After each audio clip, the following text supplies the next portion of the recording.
Welcome to Dyer Consequences. I'm Claire Dyer, and this is Unprecedented TV, the home of real free speech. Here, nothing is censored, nothing is off limit, and every voice matters. This is the platform for those who've been silenced, ignored, or shut out. If they don't want you to hear it, you will hear it here. Today, we're going to be joined by somebody who is not afraid to speak his mind or step in front of the camera. He helped lead a vocal campaign against the expansion of the ultra-low emission zone, ULEZ, stood as an independent candidate in last year's local elections, and he's built a strong social media following by exposing one of the biggest gripes among drivers, endless roadworks where no actual work is being done. But his activism doesn't stop here at street level or screen level. Behind the scenes, he's also helping people challenge fines and penalty charge notices, PCNs, offering support to those who feel that they have been unfairly targeted. Oh, and he's not camera shy at all. He even took on the challenge of TV game show 99 to Beat. Whether you agree with him or not, his work is sparking conversations, getting attention, and pushing back against what he sees as everyday injustices on the road. So I would like to welcome to the show today, Kingsley Hamilton. Hi. Hi, how are you? Yeah, fantastic. Really looking forward to your wonderful show. Well, you are a little bit of a jack of all trades, aren't you, Kingsley? My mum always said to me, don't ever walk past the kindness. If I see something that needs doing, I tend to think, well, I could call someone who could do it, or I could just do it myself. So and you tend to do. Yeah, and you tend to do that, and you've kind of really got yourself quite involved in a lot of things, haven't you? I mean, I wouldn't even know what to call you. Campaigner, activist, I don't know, rising social media star. I mean, you're kind of a bit of everything, aren't you? I mean, how did it actually really start for you? Again, so it's just seeing things that were wrong, seeing injustices. I mean, it literally starts with little things. So as a child, my mum would say, you know, if you don't walk past the kindness. So if I see a bottle on the floor next to the bin, I do sometimes pick it up. Girlfriend sometimes says, don't do that, it's dirty. Trolley in the river, simple fix. You can phone the council and get them to do it. Or you could just get it out yourself and take it to the supermarket. And I've done that a few times. Did I see once that you recovered, was it a motorbike that had been stolen and took it to the police station and got told off? I did get told off for that, yes. So I took David Lammy's advice, and I used public transport. Well, I used a bus, I should say. I brought one of my buses to the side of the river. We managed to get this motorcycle out. Now, it was very hard for me to do because my left hand doesn't work. It's basically paralysed and completely useless. So I really, really, really struggled doing this. Managed to get this motorbike out of the river, took it on the back of the bus, took it to Sutton Police Station. It was clearly stolen. Anyway, when I got to Sutton Police Station, the officer said, we can't take this. You're just fly tipping here. And I said, it's clearly stolen. How do you know it's stolen? Well, it's obviously stolen, isn't it? Nobody just dumps their own motorcycle. Well, you don't know it's stolen. You can't just presume things that you find at the side of the road are stolen. You can't do that. That's fly tipping. I said, well, how about you check the chassis number and see if it's stolen before you start threatening me with prosecuting me for basically doing your job for you. Anyway, turns out, guess what? It was stolen. Well, that's just absolutely madness that you actually try and do a good deed and return to a police station a stolen motorbike, and they're threatening about prosecuting you. Madness. Yeah, because I didn't know it was stolen. How could I possibly know whether it was or wasn't stolen? I said, well, and they said, well, if it turns out it's not stolen, you're going to have to take it back to where you found it. I thought, you're going to tell me to dump it back in the river? You're actually joking. How many of them have you taken back to the supermarket? Probably at least 20. I've filmed a couple of them. See, for me, it's two kindnesses in a row. So one, our rivers are being polluted, and these just look horrible. And of course, it's three kindnesses. The council would have to come to the site, do a risk assessment, get a works order, blah blah blah, get the trolley out of the river. It would cost the taxpayer thousands of pounds worth of money. It would also cost the supermarket money because they've lost their trolley. Now, getting it out straight away, taking it back to the supermarket means it can be cleaned. It doesn't end up rusty like that. And it can be put back into service. The council hasn't wasted taxpayers' money, and the river is cleaned up very quickly.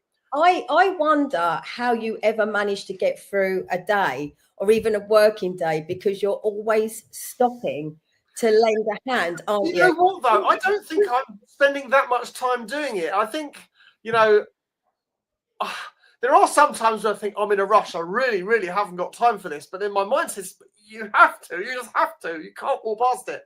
My mum's not with me anymore. She's up in the Grand Hotel above. And I always feel like she's watching me, and it feels like I know she'd be like, Kingsley, come on, you could do that. And someone else once said to me, if you could, you should. So I do. So when did you actually really start getting into sort of campaigning? Because you've run in a few elections as well, haven't you? I would call myself, dare I say it, I would call myself a lefty. Really? Yeah. Now let me explain that before you jump down my throat. So I believe that our national utilities should be nationalised. I believe that our electricity companies, our gas, water, and everything else should be nationalised. Railways, we should own them, like many other countries in the world. And that puts me in the left bracket. However, I'm also very patriotic, which would say, oh, you're a righty. And I felt politically homeless with Labour because they came to power after Margaret Thatcher sold off all of our golden geese, if you like. Mm. But they didn't undo it. They started doing it even more. So Tony Blair started privatising our NHS. I thought, come on, man, what the hell is wrong with you? Anyway, I felt politically homeless with the Labour Party because if you said anything to criticise certain wrongdoings that were going on in the country, you'd get called gammon or racist or anything, just derogatory terms. I thought people like labels. Yeah, like absolutely. labels. And that was my problem. It's like, stop pigeonholing people. Oh, you must be far right because you believe this, or you must be far left if you believe that. No, I'm not far right or far left. I take a common sense approach to things. And I see that our future could have been so much different if our energy firms weren't privatised. All the money that's gone to shareholders and dividends could have paid for the expensive wind turbines and everything else. But then we would have owned these wind turbines and solar panels, not some fat cat who's making millions out of us. Now, that would have done one thing. It would have sent our bills down because sun energy is free. The sun doesn't cost anything. But so-called green energy is so bloody expensive. Why? Because it's owned by rich fat cats who've screwed us left, right, and centre. And the governments, both of them, the red Tories and the blue Tories, I'm sorry, I'm going to call them that because they might as well be the same party, have just sold all of our golden geese and done absolutely nothing to fix it. And now, of course, we're all blaming immigrants instead of blaming the government who've caused this situation in the first place. Immigrants, they come here because we're basically giving them our money, if you like. The person to blame is the person giving our money away. So when they say, let's smash the gangs, I agree, let's smash the gangs. But the gangs are in the Houses of Parliament and they do need to be smashed. Do you not think they're doing it deliberately as well? I think they're absolutely doing it deliberately. I think they're absolutely doing it deliberately. And especially when you find out that our housing minister, who is the one person who's supposed to be the saviour of all the people who can't afford to buy their home, the person who's supposed to be the saviour of the people who can't afford to pay their rent, is not only a multi-property landlord herself, she actually kicks her own tenants out of the house to put the rent up. They haven't broken any rules. And then they all seem to be breaking a lot of rules, don't they? Well, they break the rules that they are there, but they also don't change the rules that allow them to abuse the system. I mean, what really drove me into politics was the expenses scandal. That's what I was going to ask you. So what actually drove you to want to try and get into politics? The expenses scandal and the fact that half of them are still in power to this day.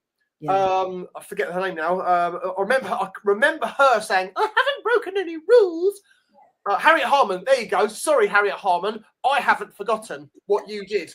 You are whipping you can say you haven't broken any rules, but you know you're mugging us off. Oh, we'll pay it back. Doesn't matter. You know damn well you are mugging the public off by claiming expenses that we would never be able to claim from our employers. You were literally mugging us off, and they were all milking the system, and that's why they are so eager to give our money away. You know, I see that the immigrants who are coming here, they are human beings. Of course they are, and of course people who are genuinely seeking asylum should be granted that. and we should look after them. We shouldn't treat them badly. However, there was a comment made by a Reform politician saying tents are good enough for them in Calais. Why aren't they good enough for them here? And the response was, how dare you? You're racist. It's inhumane. It's inhumane. It's terrible. You couldn't possibly put human beings in tents. Now, that's all very well, and it's a noble gesture. But what about the guys who are already on the streets? Now, the issue I have is where you say, we're really sorry, Mr. Soldier, who served for many years for your country. There's no money left, whilst getting loads of money and just throwing it in the background to somebody else. So That's not a problem. You have got the money. You're just choosing not to spend it. Yeah. And on tents, sorry, just one more second. On tents, that man who's sleeping in the doorway, he's not even allowed a tent because the council come away, clear his tent away, and throw all his belongings in the bin because he's littering. That is actually happening. It's actually, I mean, it's disgusting. So all these virtue signals saying, "Oh, you know, we should be dishing more money." Fine. Give them all the money in the whole world to all the immigrants. Fine, do that, but sort out the people who need to be sorted out first. But don't you dare say to them, "Sorry, there's no money left," or "Sorry, you can't be helped because you're a working age man. Sorry, we can't help you." If you can't help them, fine, we can't help them either. Let's have a level playing field. That's all I'm saying. All I want is fairness and justice. I'm not racist. I'm not anti this or anti that. I'm not anti-human or anything else. Just want a level playing field that's fair. We pay into a system where we expect the system to be there for us. So it's really clear that you feel very, very strongly about this. About all of, I mean, so many people do. So you, it's what drives people to not want to pay tax. Yeah. Oh, 100%. Yes, definitely. And will we end up getting to that point? I don't know. A lot of people are threatening it. But so you attempted to get into politics, what, three times? I can't even remember how many times now, to be fair. But I've stood as an independent a few times. And you did last year as well, didn't you? Just for the pure reason that all we had was the red Tories and the blue Tories, and there was nothing else. And so last year in the general election, you stood as an independent for what council was it again? Sutton it was Sutton and Cheam. Sutton and Cheam. I would have stood in Carshalton and Wallington, but the only reason I didn't was because I liked my local MP, which was Elliot Colburn, and I didn't want to be the reason he was pushed out. He was a Conservative MP. He was a very, very good MP. I would have been stronger in Carshalton and Wallington because I'm more well known there, and I had already previously leafleted half of Carshalton and Wallington when I stood as a councillor candidate in Rythe. So that's what I was going to say. Where do you think it's kind of gone wrong? Because a lot of people know you. You are quite appealing. You've got a lot to say. You've got a lot to say. You clearly care. Where do you think it's gone wrong? Where, in terms of, being able to be a councillor, or I think where it's gone wrong has been the way that the red Tories and the blue Tories have literally got this sewn up.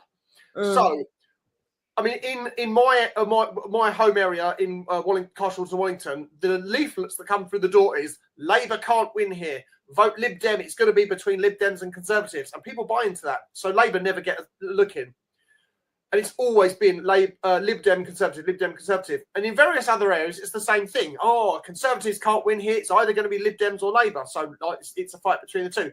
And they play this, don't vote for Reform because Reform can't win. It's either going to be Labour. If you vote for Reform, you're going to get Labour.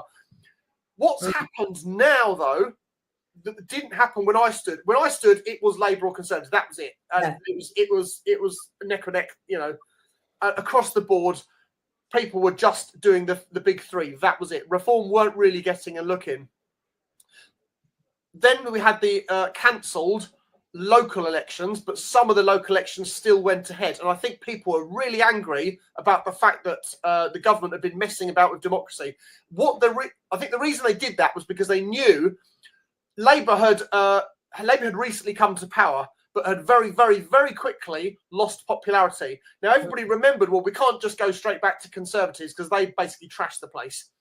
Labour have come in and... would you say that this is the most hated man probably in the country right now? Yeah, because he came in under false pretenses. He said all these wonderful things that he was going to do, gave people a little bit of hope, and, of course, hasn't done any of them and has rolled back on so many things. And, of course, broken promises. So, you know, or he's cut bills, fuel allowances for pensioners. You know, that was a real big smack in the face to pensioners, and many pensioners who probably thought, oh, I'm not going to vote Conservative because they're racist, had gone with Labour and then got a slap in the face from them. Then there was the farmers who were all told to back Labour because Labour is the farmers' party. And then, of course, they got told, well, you're going to lose your house when you're older because we're going to enforce inheritance tax on you. You know, so all these false promises, they started to come out. So when the local elections came, people were thinking, well, I'm not voting Labour. I'm not voting Conservative. And the Reform Party came out from nowhere to win loads of seats by a landslide. But that was only a small proportion of, of course, some of them were by-elections or whatever, but that was only a small proportion of the whole electorate. But it made them realise, you're in trouble. The big three, you're all in trouble. Reform are going to, and of course it woke everyone up, thought, well, if Reform can win these amount of seats for a small amount of elections, they could win a general election. People suddenly started joining Reform as members and thinking, do you know what? I'm going to put my 25 quid into this party because I believe in them, because they're actually saying the things that I want to hear. All the time we've been told Reform are a waste of space, Reform are a waste of space, they won't get anywhere, it's a waste of a vote. Now, it's seemingly not a waste of a vote because every single by-election that's happened, or almost all of the by-elections that's happened since, Reform seem to be cleaning the floor. So I'm gonna ask you. So obviously, up until that point, before kind of Reform, did you start to kind of lose a little bit of faith in any of the political parties? Because obviously, you kind of started to become known on social media through being involved in ULEZ. So what actually made you get involved in ULEZ? The fact that my clean car is not compliant. It was absolutely nonsense. It's so efficient. My non-compliant diesel car was non-compliant. We needed it to take our child to hospital. We couldn't get an exemption because Teddy, my son, he was disabled, but he wasn't disabled enough. He wasn't a high rate disability. We couldn't get the scrappage scheme because we bought this is what really annoyed me, was the dishonesty of the ULEZ scheme. Yeah. So, in fact, if you look at that sign, it doesn't say anything about payments at all. It just says ULEZ zones. That doesn't mean anything. And the ironic thing is, it's been proven that those signs are actually unlawful and illegal. Well, yeah, absolutely. I'll get onto that in a second. So, but the main thing was, I saw so many flaws with ULEZ. And the fact that motorcycles weren't automatically exempt was a big red herring for me. Yeah.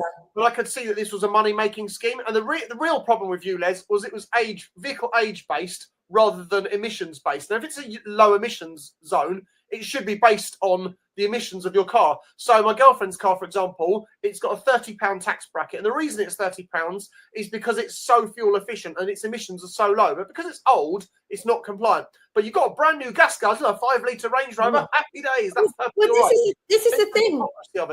This is the thing with ULEZ, and I think that's why so many people have kind of woken up to the lies and the tax scam that is being inflicted on us.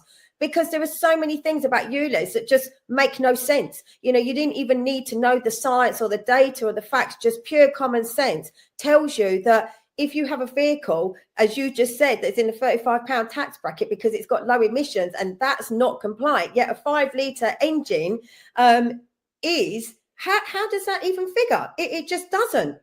Well, see, when I was having arguments with people about ULEZ, and I pointed that out, they said, oh, it's not about the emissions, though. It's about the particulates. I was like, excuse me a second. It's not called the low particulate zone. It's called the low emissions zone. So it should be based on emissions. Otherwise, it's a lie. So that's why I started making signs that said ultra low emission zone. Right. And of course, the person that obviously implemented this or pushed it through, it was originally under the Conservatives. Now there's a difference on this. So this is another argument I've had with people as well. So, it's Grant Shapps' idea. It was the Conservatives. Let's go back to basics, okay? The original ultra low emission zone that was planned was only for central London in the congestion charge zone. It also had a 90% residence discount. Now, the reason that's important is because of the way it affects people's habits. So you've got a 90% discount. So instead of paying £12.50, you're going to pay £1.25 to use your car in central London. Well, that's not gonna force you to sell your car. No. That's gonna make you use your car less. Like the carrier bag charge. Oh, do you know what? I don't really want to pay for a carrier bag, so I just won't have one. Whereas previously we were careless. Yeah, I'll have 6 carrier bags. I don't care. I'm going to throw them away. So the £1.25 charge made people use their cars less, but crucially, they kept them. And that's why it reduced pollution, because there was an alternative option. Now you've got middle ULEZ expansion. Again, they've got a 90% discount. Those people are still not going to sell their cars because it's not worth it. So it's only £1.25. Do you know what? I'll walk to the shops today, and when I go to the shops, go further away tomorrow, I'll pay the £1.25. It wasn't such a bitter pill to swallow.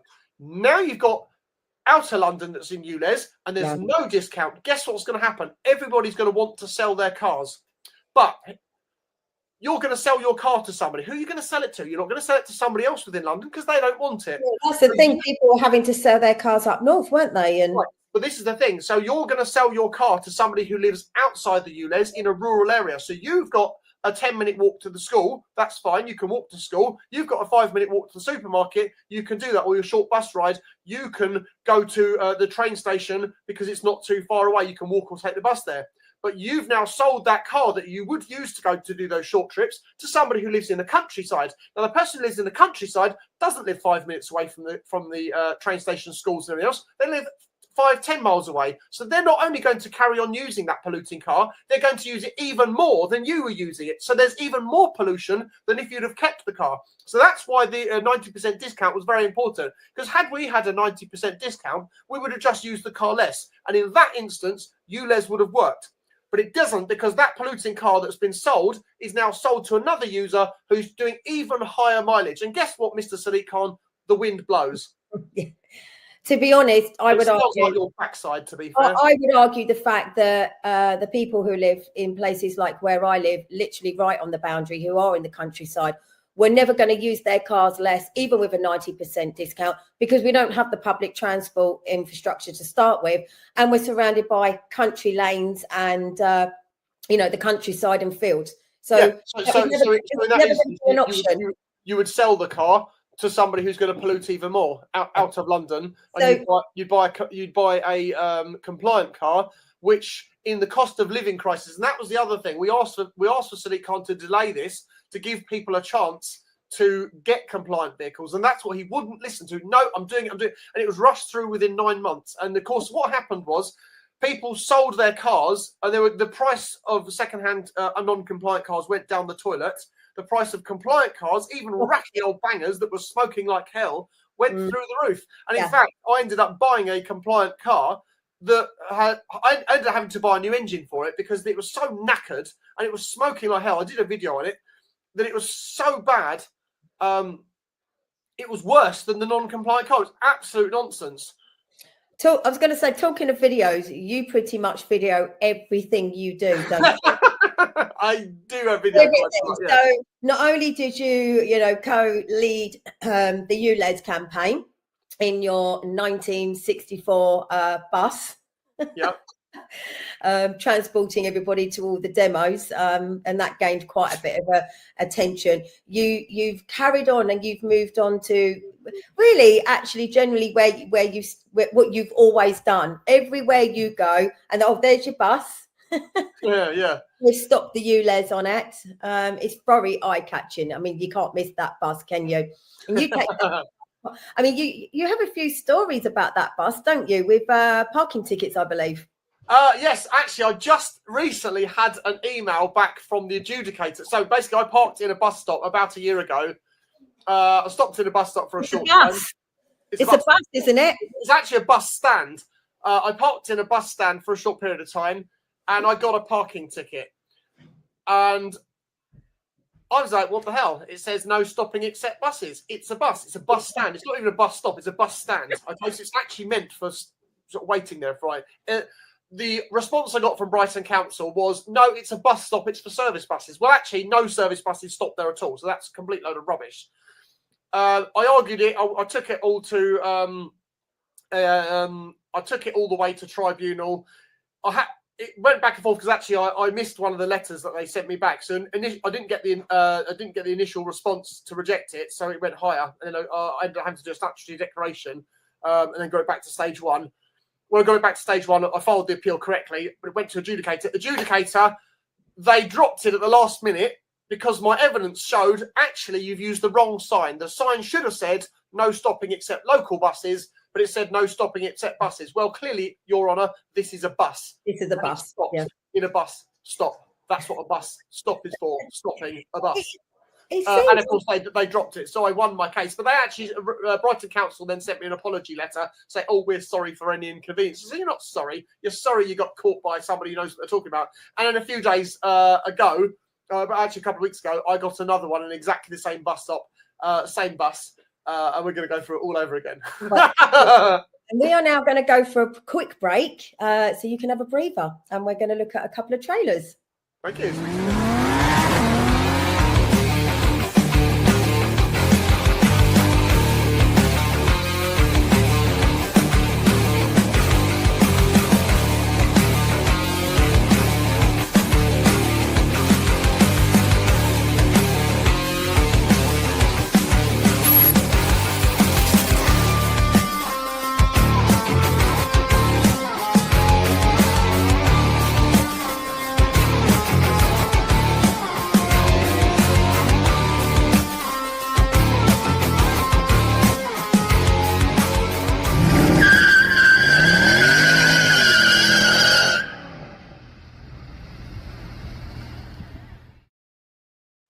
Welcome back.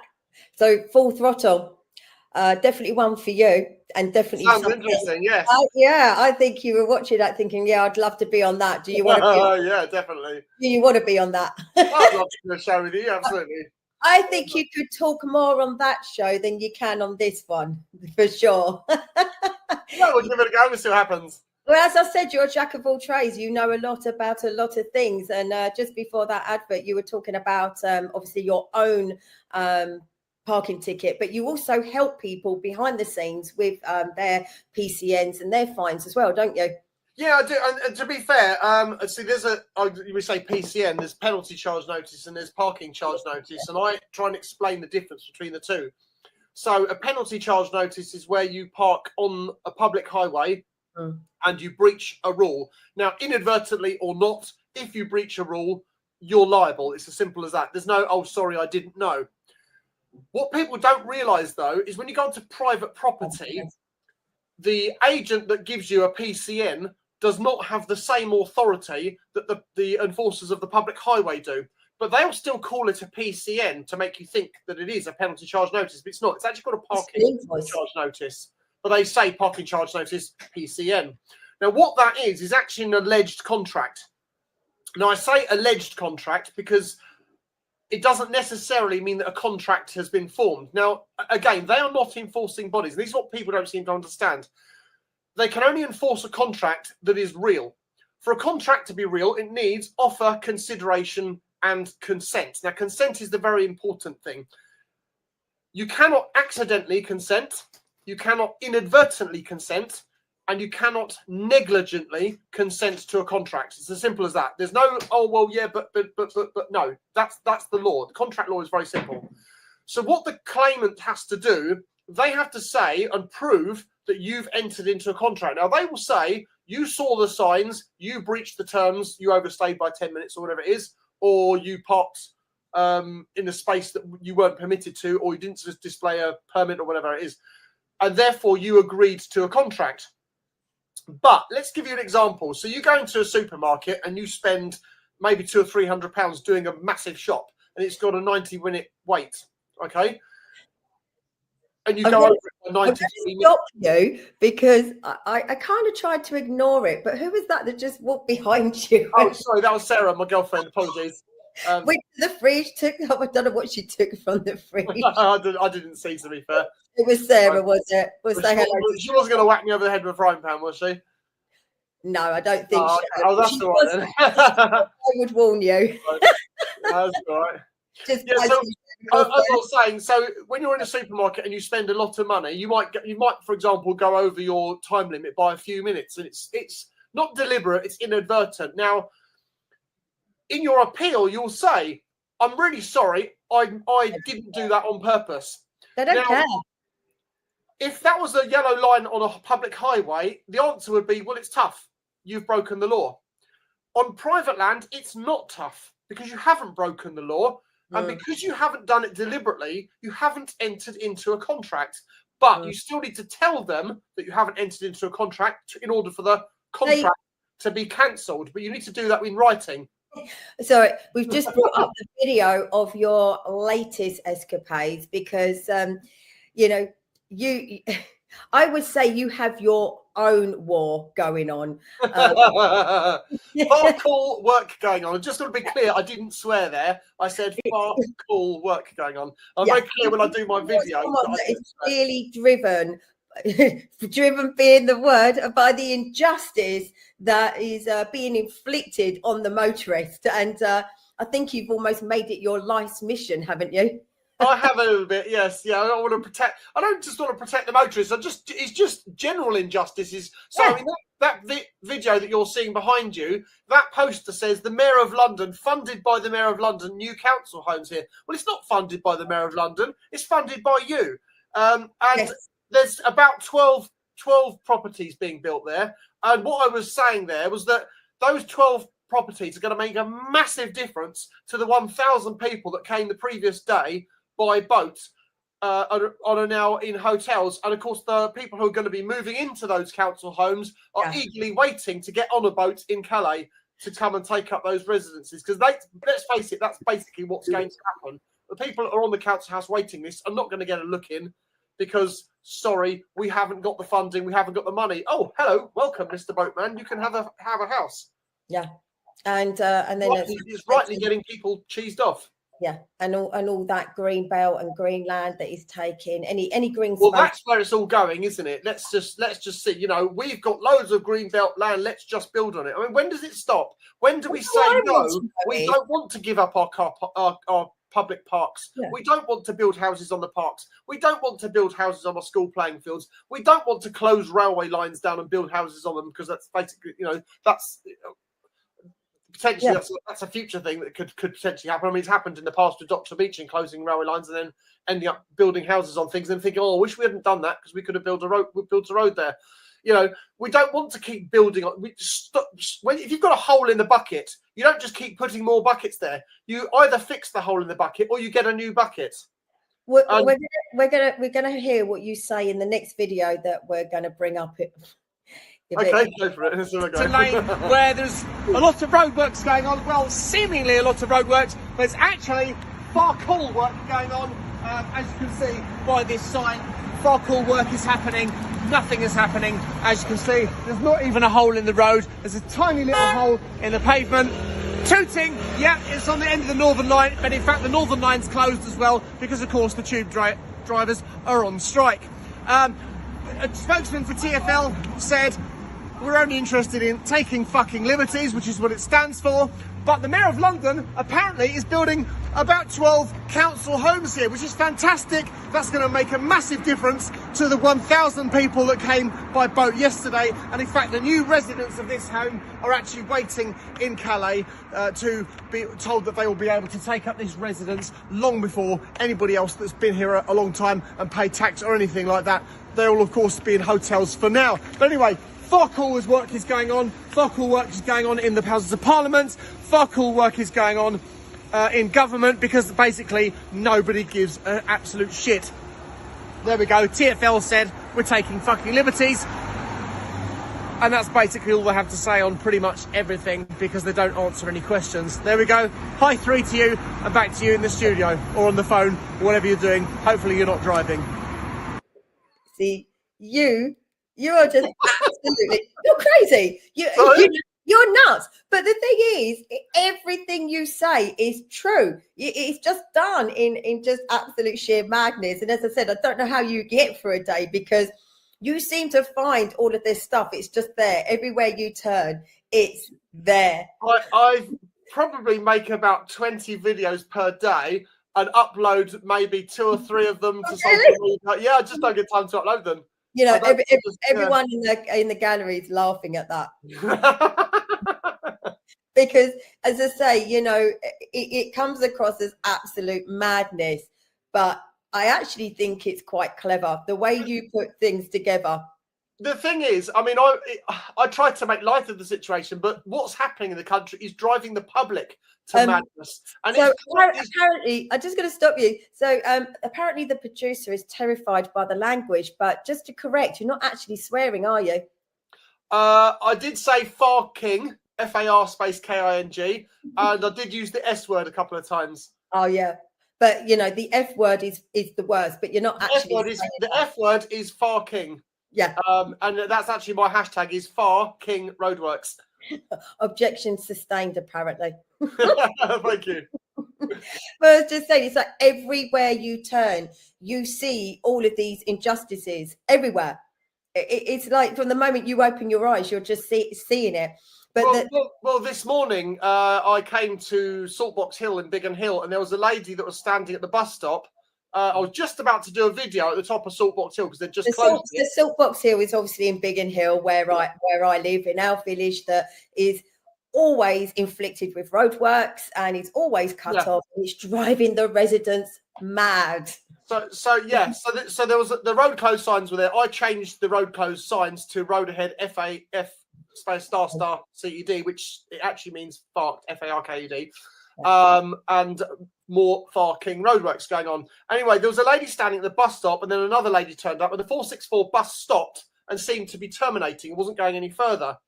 So I went up to the lady who was at the bus stop. I said, "Are you okay? Is the bus not going down the road? What's happening?" And the bus driver said, "I basically can't go any further because the road's closed."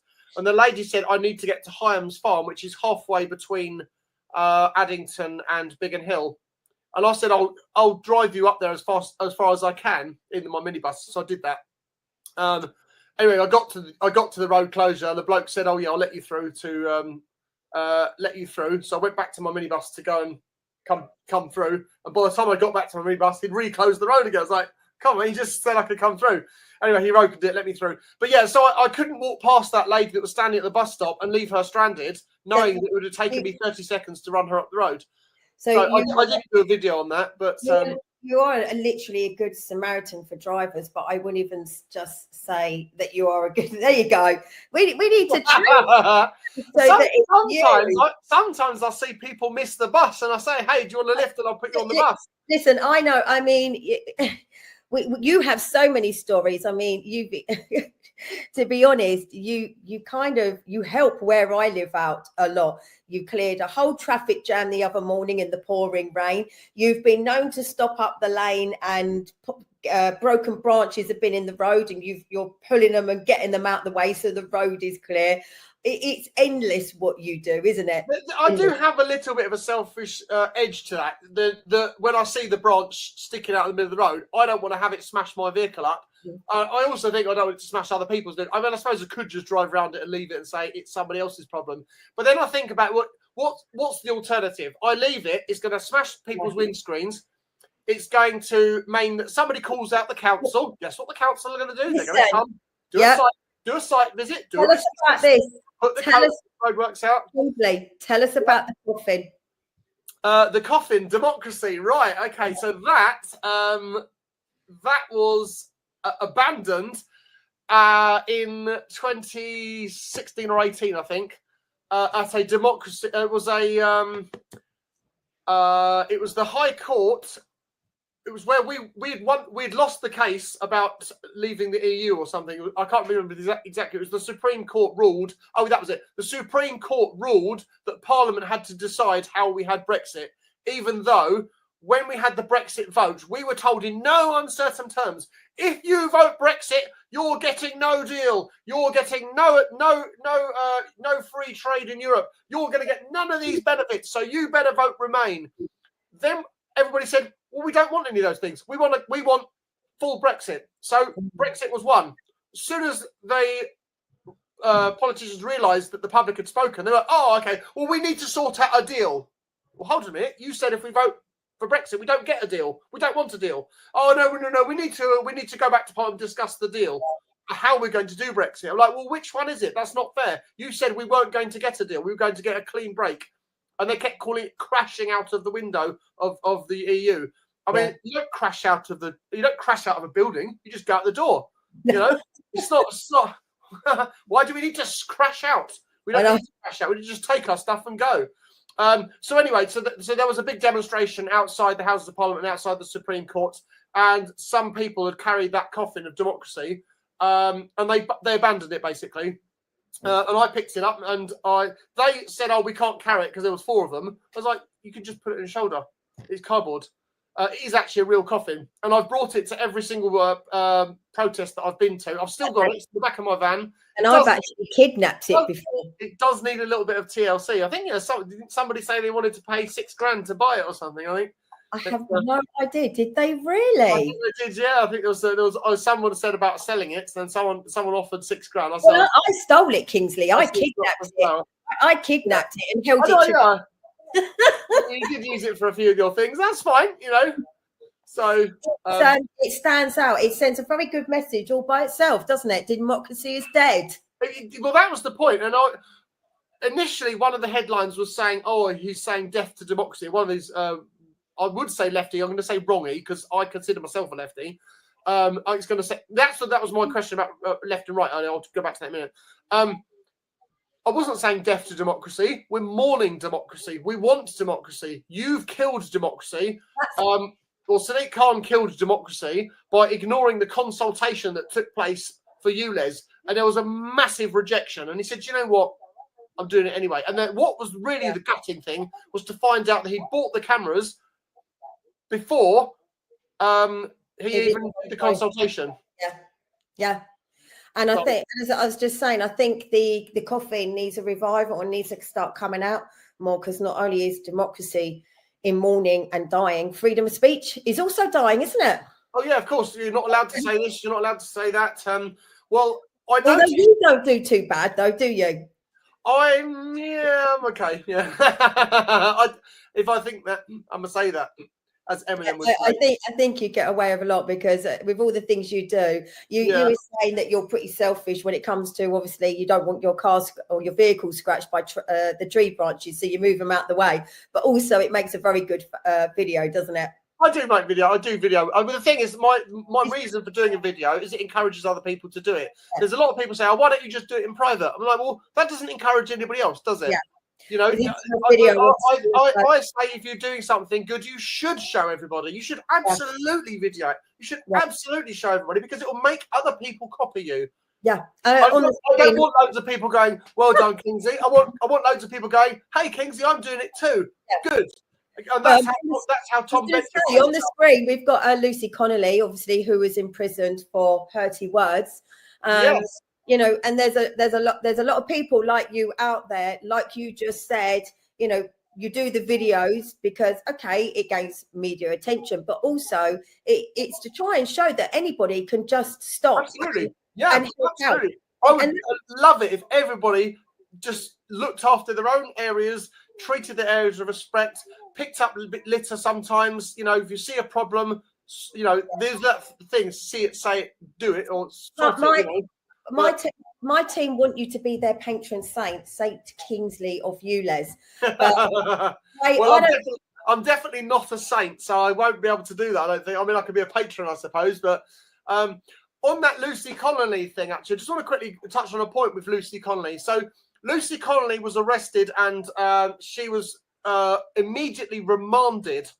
Now that was the thing that put her under pressure. She was remanded whilst waiting for her sentencing or trial.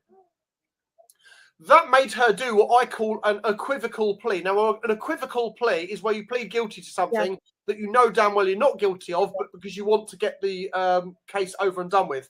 Yeah. Now, the reason Lucy Connolly, she wasn't even guilty of her crime, and I'll tell you why.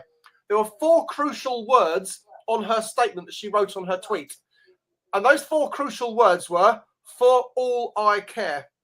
She didn't say, "I want you to burn down the hotels." She didn't say, "I want the MPs to burn in the hotels." She didn't say, "I want people to burn down hotels with asylum seekers in it." She said, the hotels can burn down with the asylum seekers in it and the politicians, for all I care. Now, those four words are crucial because it means she wasn't telling anybody to do anything. Now, if she wasn't telling anybody to do anything, she wasn't inciting racial hatred. She was just saying, I'm frustrated. That was why she should not have been convicted. But because she was remanded in custody, she was advised the quickest way to get it out is to plead guilty and get a slap on the wrist. But the thing was, what she didn't understand was the fact that she was remanded should have told her they're not going to give you a slap on the wrist because they're really gunning for you and they want to make an example of you. And unfortunately, what she should have done was pleaded not guilty and just stuck with the remand and then claimed compensation for being remanded falsely. I think she was given bad advice, but then 100% she was given bad advice. I feel very, very sorry for her. But I made a special announcement for her, which I haven't sent to you, unfortunately.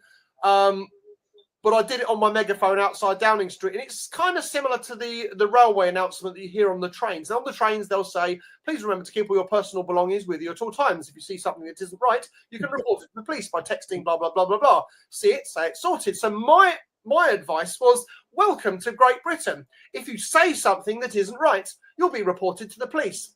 See it, say it, get arrested. Definitely. In fact, if you say anything or see anything, you're probably going to be in fear of getting arrested off the back of Lucy Connolly, because I think that was the message. That's why they made an example out of her. Yeah, because I'd love to meet Lucy Connolly and shake her hand, poor girl. It was to silence everybody else, effectively. She was saying what a lot of people think. And what she said, she probably shouldn't have said it online, but she did say, for all I care. She wasn't encouraging or telling somebody for all I care. That's more of a feeling, isn't it? It's like, of course, absolutely. Because she said those 4 words, it was just, that's how I feel. Exactly. It was an opinion. It wasn't an encouragement. She wasn't saying, get out there and do it. I think however, the MP or councillor, is it Ricky? I forget what his name is now. Forgettable man, anyway. Ricky Forgettable, we'll call him that. He told people to slit the throats of protesters. Ricky Jones, the best. Ricky Jones, there we go. Best Tory MP is a dead Tory MP or something like that. Words to that effect. I don't want to. He said they should all have their throats slit. But there is the argument as well that should Eva have been arrested and imprisoned. Everyone was. Well, he should have been because Lucy Connolly was. That's why, because otherwise we've got a 2-tier thing. Yeah, he was actually encouraging and inciting hatred and violence. That's the difference. He was encouraging and inciting it. That's the difference. Lucy Connolly was not inciting or encouraging violence. She was just telling how she felt. She didn't say, I feel like they should. He said they need to have their. Yeah, they need to have their. That was the thing. A lot of people were calling. This is where it kind of flipped a little bit on some of the public, because a lot of people were saying he should be in prison, and people were saying, but obviously, why should he be in prison? Because it's freedom of speech. But the issue was that if Lucy Connolly went to prison for what she said, that 100% he should have gone to prison for what he said. So what it showed, and to be honest, what we're being shown all the time is that we definitely free speech. We have 2-tier justice system, 100%. 2-tier justice and 2-tier what you can and can't say. Yeah. Really, neither one of them should even have been arrested, charged in the first place, because it's freedom of speech. Yeah. Although I say, one was inciting it, he didn't actually commit a crime. Oh, your ghost is back again. Cover up. He's back at the fridge again. But so there's a lot of things that are really trying to anger people, Yeah. The main thing is Lucy Connolly shouldn't have been arrested, charged at all. And it was just a complete waste of taxpayers' money, because she wouldn't have done it again. All she needed was a knock on the door from the police saying, do us a favour, take that post down, otherwise you're going to be in trouble. And I'm sure the thing is, she'd already done it anyway. She took it down within half an hour, apparently. Well, that's the thing as well. I had similar when I've got a few minutes. You have, but we have got we're going to have a little video of a man who is inciting stupidity that you might like. Okay. If the studio is going to pull that up. After a tough day, I love a samosa. Got to be with chili sauce and tomato ketchup. It's a must. That was a makeup, man. Foundation and blush is not very expensive, bro. Come on, man. Hey, man. Hey. Thanks. Lip gloss. Are more underground train lines getting mobile data connections? Yes. So the Elizabeth line is fully connected to 4G. Most of the Northern line and Jubilee line and Victoria line are, all lines are used, but also the Central line and the Piccadilly line. We're rolling out to the DLR, to our stations, to our platforms, to our tunnels. So very soon you'll have 4G and 5G, and so no excuse not to take my calls when I'm ringing the office. So what do you think and feel when you see this, Kingsley? What the tubes? Well, just the whole thing. I mean, before he went on, did he call somebody bruv? I think he's trying to be young and hip, isn't he? Well, that's the thing. I think he tries to be young and hip and cool. Especially when he takes his pictures where he's just got his coffee and then it's a distraction from the fact that when he's in City Hall, he's a rude, very rude, just very just very rude to all the other people who are in City Hall with genuine concerns, and he just dismisses them left, right, and centre. Do you know what? So we're just wondering if this video is parody or real. And to be honest, I have thought the same thing sometimes about when he's being asked questions by the GLA. There's something about it that makes me wonder if it's all for show. What do you think?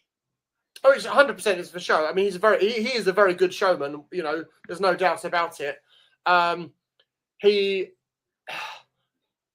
just so arrogant with it. When he's nice, he's lovely, and he works the cameras, and people fall for it. Oh, Sadiq Khan is so lovely, but people don't see what happens in City Hall when he's asked genuine questions, and he just, I'm not talking to you. I'm not answering. My producer absolutely hates him. I don't like him as a person. No, I mean I would be respectful if I saw him because Really? Yeah, Would you really? I still think that you cannot be civilized if you can't be civil. So I do, to be honest, I do agree with you. I do think because you have to be better, we need to be better. You think all the activism that you're doing, but not even that, campaigning, all the people that you're helping behind the scenes. I mean, you can't drive 5 minutes down the road without stopping your vehicle and getting out and helping somebody, whether it is cutting branches. There's lots of other people who do that as well, I'm sure. Getting back to being civil, though, and us being nice to each other, what's happened recently? This big rally. I'll just stop you a second. Would you? Okay, I totally agree, because I think there's, it's even when you're debating something, if you start arguing or insulting, it doesn't matter if you're right, you're automatically in the wrong. So I 100% agree with that. But okay, you said if you saw him, you would be polite, but would you hold him to account? Absolutely. Oh, of course. I wouldn't just. I wouldn't. Absolutely. Of course. I would say, why haven't you listened to the points of view that we've put across about, people who are stuck in the little gaps between, people who can't claim the scrappage scheme for ULEZ, people who can't sell their car, people who, people who've had their cars adapted and spent a lot of money on their cars being adapted because they've got disabilities, and then being told, well, sorry, because your engine's the wrong year, it's no good. Things like that. There's so many people who've fallen into cracks that they can't get out of because they can't afford to come spend 20, 30 grand having the next car converted or whatever. He's apparently got an old car. Not to mention that he obviously drives. Well, he's a multi-millionaire, isn't he? He can afford whatever he likes. But that's the problem, isn't it? The notion that the Labour Party represents the poor people is just absolute nonsense. They're not. They're just the red Tories. I'm sorry, and they're not the left. This is what I have a problem with.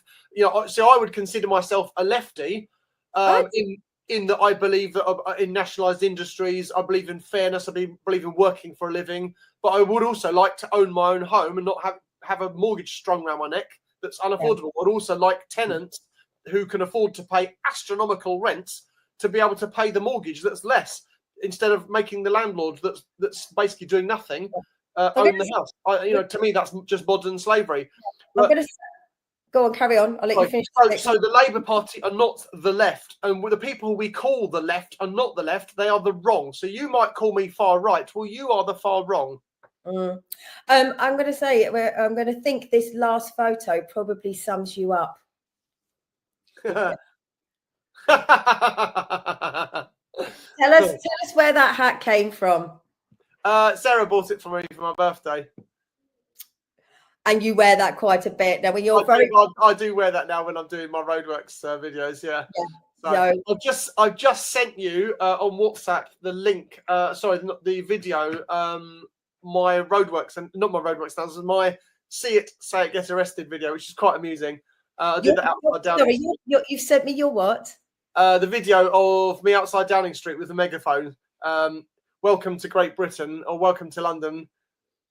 I did see that. I did see that. And you know what? We have run out of time, Kingsley. Oh, that's a shame. But you are definitely going to come back on, and you'll have to remember to then show that video of you outside Downing Street, because that is actually a really good one. There's so many things. It's just the way you speak. You're crazy.